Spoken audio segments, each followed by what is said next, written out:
So this morning we woke up and it appears we've had a little bit of snow. This weather just never ceases to amaze me. These guys don't mind though. So we've had about a foot of snow, but it's currently, I don't know, what is that, 1 degree? Yeah, I think that's about 1. Um, so I'm always a little worried about the tent when we get this much snow. I mean, that's a lot of weight sitting on top of the tent there. But my plan seems to be working.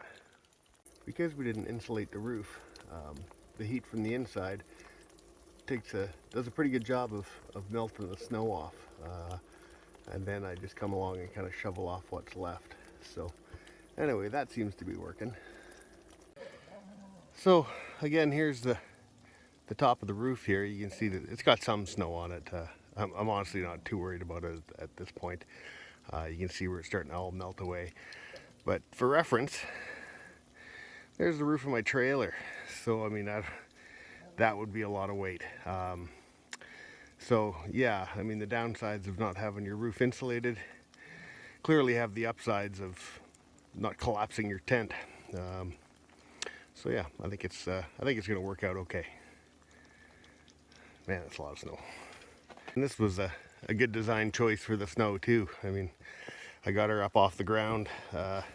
Normally the bottom of this is about chest height, but you can see how much snow keeps coming off. I mean, that's a little ladder I used to knock any sticky snow off, and it's just buried. And I've already come in here a couple times with the tractor to make this pile smaller. So anyway, yeah, keeping them up off the ground, definitely worth it. But dilemma number 2, I need to get to the generator today because I don't think we're getting any sun.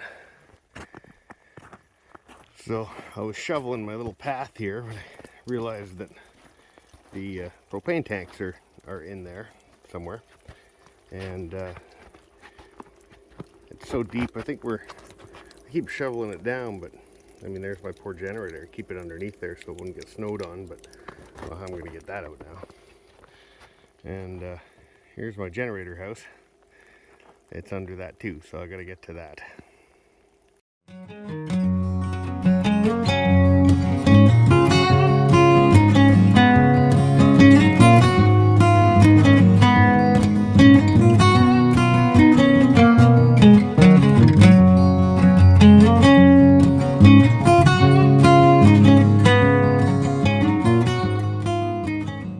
My next job is to figure out how we can get to town.